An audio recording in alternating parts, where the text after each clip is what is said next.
Slang ఉపయోగించుకునేవడం తప్పు చేసిన దాఖలాలు మీ జీవితంలో మీరు చూశారు? కనుమలో ఒక ఆర్టీసీ బస్సు దోపిడీ జరిగింది. అంటే ఆర్టీసీ బస్సు ధర్మవరం నుంచి నార్పలకు వచ్చి నార్పల నుంచి తాడిపత్రి పోతుంది. అప్పు ఎక్కేటప్పుడు అక్కడ దొంగలు బస్సులోనే లోపల ఉన్నారు. బస్సులో డ్రైవర్ మీద ఏడకోడలు పెట్టి వాళ్ళ దగ్గర పట్టు చీరలు వ్యాపారస్తులు ఎక్కువ పోతారు. ధర్మవరం డబ్బులు తీసుకున్నారు, పట్టు చీరలు తీసుకున్నారు. గోల్డ్ 30 తులాల్లో పోయింది అని నేను కూడా పోయినా ఇమీడియట్ గా. వ్యక్తి కోబలి అని చెప్పి ఏడకోడలు పైకి ఎత్తినాడు సార్. అదొక్కటి మాకు గుర్తు సార్, అంతే ఏం లేదు సార్.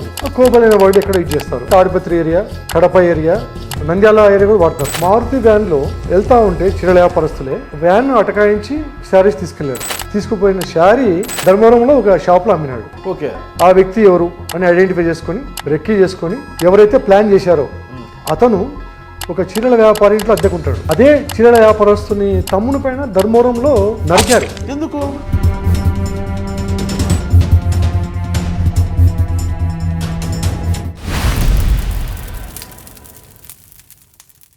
మన దేశంలో ఇటీవల జరిపిన అధ్యయనాల ప్రకారము 60 ఏళ్ల పైబడిన వారంతా కూడా మోకాళ్ళ నొప్పులతో బాధపడుతున్నారు. మోకాళ్ళ చిప్పలు అరిగిపోయి శస్త్రచికిత్సలకు వెళ్తున్నారు. అలా శస్త్రచికిత్సకు వెళ్లే వారికి ఎబియాన్ పెయిన్ క్లినిక్ ఒక శుభవార్త అందించింది. ప్లాస్మా థెరపీ ద్వారా ఈ సమస్యకు చెక్ పెడుతోంది. ఈ సమస్యతో బాధపడేవారు కింద కనిపిస్తున్న నంబర్ కు ఫోన్ చేయండి, చికిత్స చేయించుకోండి. Welcome to Suman TV. నేను మీ నాగరాజ్ బైశెట్టిని. కొన్ని ప్రాంతాల్లో కొన్ని వాడుక భాషలు డీకోడింగ్ అంటుంటారు కదా, ఇలాంటి కోడింగ్ భాషలను వాడు కూడా తప్పు చేసేవారు, దొంగతనాలు చేసేవారు, దారిదోపిడీలు చేసేవారు ఉంటారన్నమాట. ముఖ్యంగా ఇలాంటి వారిని ఎలా ట్రేస్ చేస్తారు ఈ పోలీసులు, అసలు ఏంటి అనే సంఘటన గురించి తెలుసుకోవడానికి ఈరోజు మనతో ఉన్నారు పుట్టపర్తి సత్యసాయి పుట్టపర్తి జిల్లా అడిషనల్ ఎస్పీ ఆళ్ళ శ్రీనివాస్ గారు మనతో ఉన్నారు. సార్ నమస్తే. సార్ బాగున్నారు కదా? Fine sir, thank you. తప్పు చేయాలనుకునేవాడు తనకు అంది వచ్చిన ప్రతి అంశాన్ని కూడా తనకు అనుకూలంగా మలుచుకొని తప్పు చేస్తూ పోతుంటాడు సార్. అంటే కొన్ని ప్రాంతాల్లో కొన్ని డీకోడింగ్లు, కొన్ని వాడుక భాషలు, కొన్ని పదాలను ఉపయోగించుకొని తప్పులు చేయడము ఏదో విధంగా చేస్తుంటాడు సార్. అలాంటి కేసు ఎక్కడైనా మీకు ఎప్పుడైనా తగిలిందా? ఏదైనా చిన్న వాడుక భాషను ఉపయోగించి దాని ద్వారా అంటే డీకోడింగ్ చేసి స్లాంగ్, డిఫరెంట్ స్లాంగ్, రాయలసీమలో ఒక స్లాంగ్ ఉంటుంది, ఉత్తరాంధ్రలో ఒక స్లాంగ్ ఉంటుంది, ఆంధ్రాలో ఇట్లుంటుంది కదా, అట్లా ఆ స్లాంగ్ను ఉపయోగించుకునేవడం తప్పు చేసిన దాఖలాలు కానీ ఏదైనా మీ జీవితంలో మీరు చూసారా మీ జర్నీలో? ఓ కేసు గుర్తొస్తుంది. అంటే నేను 2005లో మీకు చెప్పాను ట్రిపుల్ సిగా పనిచేసాను. ఓకే, అది ట్రిపుల్ సి అంటే 5 స్టేషన్లు ఉంటాయి సార్. నార్పల, తర్వాత ఇది సింగనమల, తర్వాత ఇటికలపల్లి, ఎస్కే యూనివర్సిటీ, తర్వాత ఈ రాప్తాడు, 5 స్టేషన్లు. టఫ్ సర్కిల్ అది. ఫ్యాక్షన్ ఉంది, క్రైమ్ ఉంది, స్టూడెంట్స్, ప్రాపర్టీ అఫెన్స్ అన్నీ ఉంటాయి. దీంట్లో ఏమైందంటే ఇప్పుడు మన ముచ్చుకోట ఫారెస్ట్ కనుమ ఉంది కదా, అవును, అప్పుడు ఈ నాయనపల్లి క్రాస్ నుంచి మనం తాడిపత్రి పోవాలంటే ముచ్చుకోట కనుమ అంటుంటుంది. ఇప్పుడు అంటే అది వైడన్ చేసి బాగా ఫ్రీ అయిపోయింది. అప్పుడు కనుమ అంటే ఆ కనుమలో దొంగతనాలు ఎక్కువయ్యేటి. ఓకే, ముచ్చుకోట కనుమ. మేము హైవే పెట్రోలింగ్ కూడా వేసేవాళ్ళం. Nayanapalli cross to Tadipatri, Tadipatri to Nayanapalli cross, అంటే పోలీస్ పరంగా నైట్ దొంగతనాలు జరగకుండా. అటువంటి సమయంలో నేను ఇట్లపల్లి సేవ్ ఉన్నప్పుడు ఈ ముచ్చుకోట ఫారెస్ట్లో అదే కనుమలో ఒక ఆర్టీసీ బస్సు దోపిడీ జరిగింది. అంటే అర్ధరాత్రి దాదాపు ఆర్టీసీ బస్సు అంటే ధర్మవరం నుంచి నార్పలకు వచ్చి నార్పల నుంచి తాడిపత్రి పోతుంది. తాడిపత్రి పోయే ఎన్ రూట్లో ముచ్చుకోట కనుమ వస్తుంది. ముచ్చుకోట కనుమ, ఆ ముచ్చుకోట కనుమ మధ్యలో హప్పు ఎక్కేటప్పుడు అక్కడ దొంగలు బస్సులోనే లోపలే ఉన్నారు. ఉండేసి బస్సులో డ్రైవర్ మీద వేటకోడలు పెట్టి వాళ్ళని దబాయించి దాదాపు బస్సులో బెదిరించారు. వేటకోడ వాళ్ళు కొత్త వ్యక్తులు, వాళ్ళు ఎప్పుడు చూడలే వాళ్ళని. బస్సును అడ్డుకున్నారు. ఫస్ట్ బస్సులోనే కూర్చున్నారు, ప్యాసింజర్స్ కూర్చొని కనుమ దగ్గరకు వచ్చిన తర్వాత బెదిరించారు. బస్సు డ్రైవర్ దగ్గర పోయి ఒకటి ఆపిచ్చాడు. మిగతా ప్యాసింజర్ దగ్గర డివైడ్ అయిపోయారు. వాళ్ళని బెదిరించి వాళ్ళ దగ్గర పట్టు చీరల వ్యాపారస్తులు ఎక్కువ పోతారు ధర్మవరం. వాళ్ళ దగ్గర డబ్బులు ఉంటాయి, డబ్బులు తీసుకున్నారు, పట్టు చీరలు తీసుకున్నారు, బెదిరించి క్యాష్ దాదాపు గోల్డ్ 30 తులాల్లో పోయింది. గోల్డ్ పట్టు చీరలు కొన్ని పోయినాయి, అన్నీ తీసుకున్నారు. తీసుకున్న తర్వాత మళ్ళీ ఇంకా వదిలిపెట్టి వెళ్ళిపోయారు. అప్పుడు నార్పల స్టేషన్కి వచ్చి కంప్లైంట్ ఇచ్చారు ఆర్టీసీ డ్రైవరు. నాకు ఇమ్మీడియట్గా ఎస్ఐ ఫోన్ చేసి చెప్పాడు. చెప్తే ఇంకా అది బస్ డేకైట్ కదా, గ్రేవ్ అఫెన్స్ అది, దారిదోపిడి, ప్యాసింజర్స్కు దెబ్బలు తగిలినాయి, చిన్న దెబ్బలు తగిలినాయి అని నేను కూడా పోయినా. ఇమీడియట్గా పోయి నేరస్థాలకు పోయి చూసినాం. ఎక్కడ క్లూస్ ఏం లేవు, ఎవరు గుర్తుపట్టలే. కంప్లైంట్ తీసుకున్నాం. కంప్లైంట్ తీసుకొని ఎఫ్ఐఆర్ చేసి ఇంకా దర్యాప్తు చేసినాం సార్. అంటే మామూలుగా ఏం చేస్తాం, దొంగతనం, దారిదోపిడి, బస్ డే గైడ్ చేసే వాళ్ళు పాత లిస్ట్ ఉంటుంది మన దగ్గర. కరెక్ట్, అవన్నీ వెరిఫై చేసినాం. ఇన్వెస్టిగేషన్లో ఎక్కడ క్లూ లేదు. ఆ బస్సులో ఉన్న వాళ్ళందరినీ విచారించినాం. మీకేమైనా అనుమానం ఉందా ఎవరిపైన, ఏమన్నా వాళ్ళు ఏమన్నా ఏం మాట్లాడినారు అది ఇది అని చెప్పేసి. అంటే ఒక అతను సార్ కోబలి అనే వర్డ్ వాడినాడు సార్. కోబలి. ఎస్, ఒక వ్యక్తి కోబలి అని చెప్పి ఏడకూడదు పైకి ఎత్తినాడు సార్. అదొక్కటే మాకు గుర్తు సార్, ఇంకంతే ఇంకేం లేదు సార్ అని చెప్పినాడు. ఒక 5 మందిలో 2-3 వాడినాడు సార్ ఆ వర్డ్. ఇంకంతకంటే మాకేం తెలియదు సార్, ఎప్పుడు చూడలే వాళ్ళం మేము, ఎక్కడ చూడలేదు. పొడవలు ఎత్తేప్పుడు మనం బలిస్తేప్పుడు కోబలి అంటాం కదా, అట్లా అన్నారు అనమాట.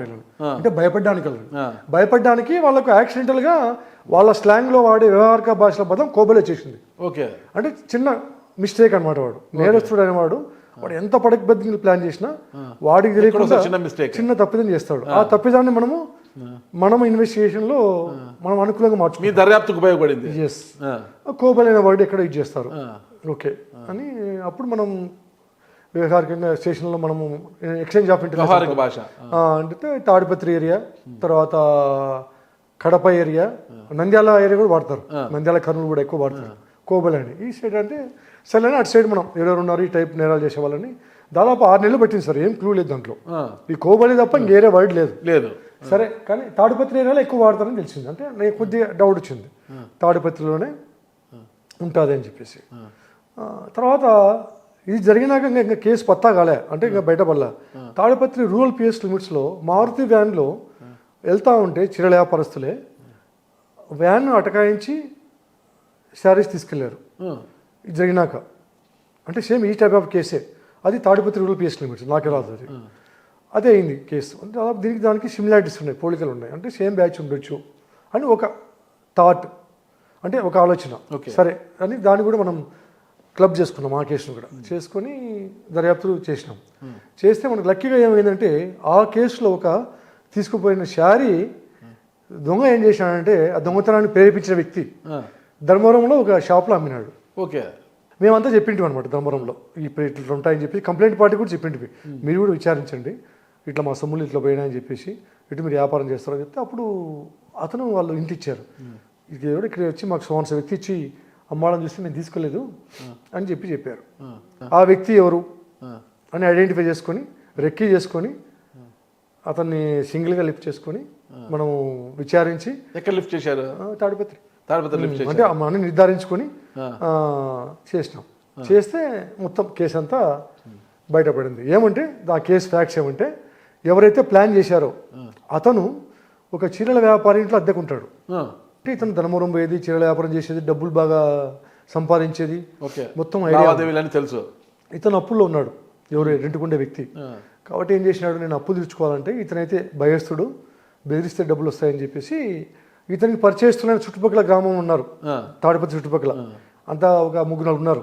వాళ్ళను ఫ్రెండ్షిప్ చేసుకొని ప్లాన్ చేసుకొని ఇట్లా చేద్దాం, వచ్చిన తర్వాత డబ్బు పంచుకుందాం, నేను రాను సీన్కి ఎందుకంటే నన్ను గుర్తుపడతారు, కాబట్టి మీరు చేయండి నేను ప్లాన్ ఇస్తాను అని. ఆ ప్లాన్ ప్రకారము ఇప్పుడు ఇంట్లో అద్దె ఉన్న వ్యక్తి ధర్మవరం వ్యాపారానికి పోయినప్పుడు వీళ్ళకి ప్లాన్ చెప్పాడు అనమాట. మీరు వెళ్ళండి, పోయి వస్తారు, ఈ బస్కి వస్తారు, లాస్ట్ బస్కి వస్తారు, మీరు నార్పల్లో బస్సు ఎక్కండి, ఎక్కి మధ్యలో ముచ్చిపొడకనంలో ఇటు పని చేయండి, తర్వాత మళ్ళీ మనం పంచుకుందామని. అట్లా సేమ్ తాడిపత్రి దగ్గర చేసిన వ్యాన్ అఫెన్స్ కూడా వాళ్ళే చేసినారు, సేమ్ బ్యాచ్. అట్లా 2 కేసులే కాకుండా ఇంకా 2 బస్ డకాయిట్లు మనకు బయటపడినాయి. అంటే 4 బస్ డకాయిట్లు సేమ్ ఈ కోబలి అనే వర్డ్ ద్వారా. తర్వాత శారీ, ధర్మవరంలో శారీ అమ్మినాడు, అది చిన్న ఇన్ఫర్మేషన్. అది దాన్ని మనం డెవలప్ చేసుకుంటే ఎవరైతే రూపకల్పన చేశాడో అతను పట్టుబడినాడు.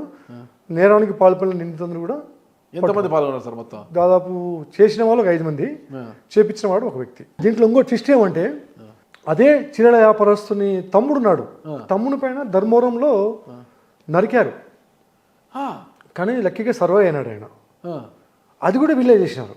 తమ్ముడిని సేమ్ ఇదే గ్రడ్జ్, ఇంట్లో సతాయిస్తున్నాడు, రెంట్కి అని చెప్పేసి డబ్బులు ఉంటాయని కంట్లో కారం పడేసి ధర్మవరం టౌన్లో. ఆ కేసు కూడా ఇప్పుడు పత్తా అయిపోయింది, అప్పుడు అది డిటెక్ట్ కాలే.